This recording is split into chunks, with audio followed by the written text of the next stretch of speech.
Amigos, buenas tardes. Vamos a empezar hoy con un nuevo proyecto que es hacer unas pláticas amenas con gente que vamos a estar invitando. Y el día de hoy tengo como invitado a un gran amigo de infancia, de más de 20 años de conocerlo. Mi amigo se llama Manuel Velázquez, un amigo de infancia, y algo que nos unió mucho desde pequeños fue el gusto por la música. Bienvenido, Manuel. Hola, ¿qué tal? ¿Cómo estás? Es un gusto para mí estar pues acá acompañándote en este inicio del proyecto. Vamos a ver cómo se nos da todo esto. Pues esperemos que bien, ¿verdad? Estamos acá para platicar y hacer esto un poco ameno. Como ustedes saben, en las redes sociales nosotros tratamos de subir contenido referente a la música. Hemos subido reseñas de músicos, de bandas, reflexiones de canciones, hemos subido algo de comedia de acuerdo a lo que es la música. Muchas bandas en español, pero no quiere decir que solo a eso nos enfoquemos. La intención del canal es eso, compartir música para todos, y sabemos que para todos hay gusto. Hoy vamos a hablar algo muy importante, que son de esas canciones que nos han marcado e inclusive de esas bandas. Manuel, yo te quería preguntar algo que creo que como a nosotros y mucha gente que nos va a estar viendo, a veces nos hacemos esa pregunta, o a veces no nos la hacemos, pero está ahí implícito. ¿Qué bandas de música en español sientes que te marcaron o iniciaste a escuchar y hoy en día, si haces una reflexión, sigues escuchando? O tal vez ya no, porque en su momento estamos jóvenes y decimos qué buena música, y con el tiempo ya no, o pueden pasar muchos factores. Híjole, qué pregunta tan interesante. Mira, yo recuerdo allá por los 90s, cuando empezábamos a escuchar música en general como adolescente, que empiezas a descubrir algunas cosas con la música, tratas de identificarte con algo. En ese tiempo en México sonaba mucho, era muy comercial y era lo más conocido. Sonaba mucho Maná, por ejemplo. Sí. Sonaba mucho Caifanes. Sí. Porque empieza toda esta onda de la rock, del rock en español, de todos estos grupos que empiezan despegando en el rock en español. Estaba Maná, estaba Caifanes, estaba Café Tacuba. Un poquito más adelante sale Control Machete, Molotov, todas estas bandas alternativas de alguna manera. Pero en un principio lo que a mí me tocó cuando yo empecé a escuchar música era Maná, Caifanes, Soda Stereo, que además había venido con toda esta parte de la música sudamericana. Soda Stereo, música de Los Tres, que eran chilenos, si mal no recuerdo. Había un grupo colombiano, se me fue el nombre ahorita. ¿Aterciopelados? Aterciopelados, con Sandra Echeverry. Entonces, era eso lo que estábamos empezando a escuchar, hablando de español. Y lógicamente algunas otras bandas sonaba muy fuerte en ese tiempo también, recuerdo.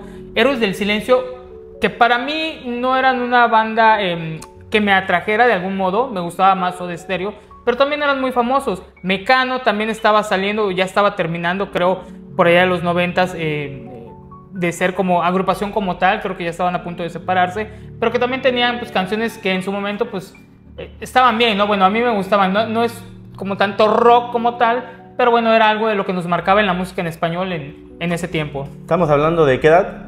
Híjole, yo tendría aproximadamente unos entre 10 y 12 años. Estábamos hablando entre el 92, 95 aproximadamente. Pasando eso de primaria, secundaria. De primaria, secundaria, porque además es donde empiezas como que a buscar la identidad, ¿no? De música. De la música, de hacerte de tus grupitos, empiezas a ver qué tipo de pues, relajito haces y todo eso, ¿no? Haciendo un recuento de eso que me comentas, porque eso sí quiero que hagamos ese análisis. Yo lo hice la otra vez manejando. De esas bandas, ¿están en tu playlist hoy en día? Hoy en día que ya se puede llevar en un automóvil por medio de un celular. Sí, bueno, sí, todavía se mantienen. Bueno, hubo un cambio porque a mí me empezó a gustar mucho la música en inglés en ese tiempo, pero hablando de la música en español, sí son bandas que todavía tengo en mi playlist, ¿no? Por lo menos canciones como muy específicas que todavía tengo en el playlist y pues de esas de que ya eres un cuarentón, pero pues vas en el carro y vas cantando y te vale cómo va el tráfico y todo eso. Entonces sí, todavía mantengo a varias de esas bandas en el playlist que tengo. Digo, no sé si a ti te pasa lo mismo, supongo que sí. Sí, claro, yo tengo, por ahí hice un videito de una canción que me tiene muy marcado de cuando empecé a conocer el rock mexicano. Ahí lo pueden buscar en mis redes sociales, ya lo subí hace como una semana.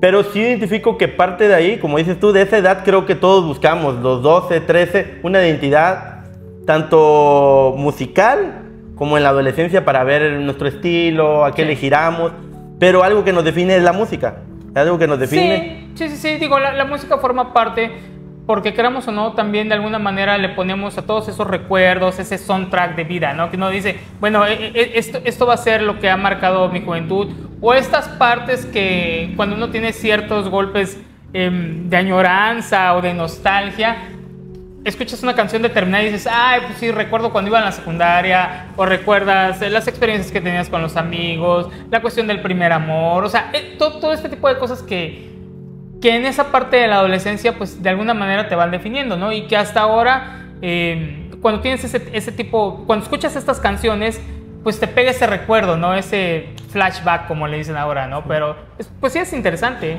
Yo siempre he dicho que la música, hay música buena, ha habido mucha música buena desde, podemos decir, los años 30, 40, 50, que fue evolucionando la música en varios géneros.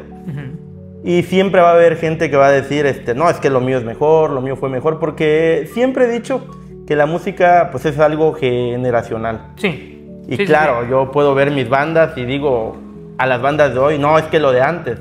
Pero va implícito ese factor emocional de lo que estábamos viviendo en esa época. Sí, yo creo que sí. O sea, normalmente nosotros le damos, siento yo, como más peso a eso de que, ay, la música de antes o la que yo escuchaba era mejor porque pues tenía otro sentido. Más bien yo creo que tiene que ver con el significado que nosotros le dábamos, ¿no? O Bueno, sea, sí, más también. bien las vivencias que tuvimos, las experiencias acompañados de esas canciones, pues yo creo que por eso muchas veces pensamos de que la música que escuchamos en nuestros tiempos, o que nosotros decimos, ay, es que la música de antes era mejor, pues probablemente es porque ahorita no nos sentimos identificados con lo que, con las canciones que estén de moda o con lo que esté de moda ahorita. Por ejemplo, yo sí me puedo declarar un completo ignorante de, musicalmente hablando, de todo lo que existe hoy en día, de tantos géneros que han surgido, y sobre todo aquí en México, ¿no? Que han surgido de diferentes tipos. He de confesar que hay veces en que yo puedo escuchar una canción y difícilmente la entiendo, digo, se supone que está en español, pero difícilmente ya entiendo de lo que me están hablando en algunas ocasiones. Claro, nos vamos quedando, vamos cerrando, vamos haciendo como que ese embudo que empezamos, lo vamos cerrando y ya también, pues yo creo que la edad, el modo de vivir esta vida, hay propuestas, porque sí hay buenas también, a veces he escuchado propuestas buenas y digo, sí, pero yo me quiero quedar con esto, mi mundo que sea esto todavía, para gente Héroes del Silencio, para gente Fobia, y hasta para eso yo he visto que tenemos bandas y pueden tener 8, 9, 10 discos y muchos, no, yo me quedo con los primeros 3. Sí, y sí, caso sí. particular, Caifanes, yo me quedo con los primeros 4. Yo con los primeros 3, Sí, probablemente. sí, no, pero bueno, a lo que voy es que la gente así te dice, son Sí, como que... no, es que cuando no eran tan comerciales, o Sí. no, es que en los primeros, como no eran muy conocidos, hacían mejor música, ¿no? Así como Sí. que, sí, no, porque como nadie les pedía nada, no eran comerciales, entonces yo creo que por eso sus primero, segundo álbum eran los mejores. ¿Qué pasa muy seguido? ¿No? Muchas veces, no, es que ya cuando son famosos ya solo hacen música comercial, ya solo les interesa la parte de los conciertos, del dinero. Me gusta bien, son artistas al final de cuentas. Pero sí, muchas veces nos quedamos con esa idea que dices de que no, los primeros 2, 3 discos son los más importantes porque ahí estaba la esencia del grupo y no sé qué. Pero bueno, debemos de entender también que así como nosotros, como seres humanos, pues también los músicos, digo, evolucionan y la música tiene otras características y van más adelante, ¿no? Pero a veces nos cuesta, somos muy egoístas, ¿no? Es parte, porque qué aburrido sería no evolucionar, ¿verdad? Pues sí, digo, si a nosotros nos pasa, ¿no? Pero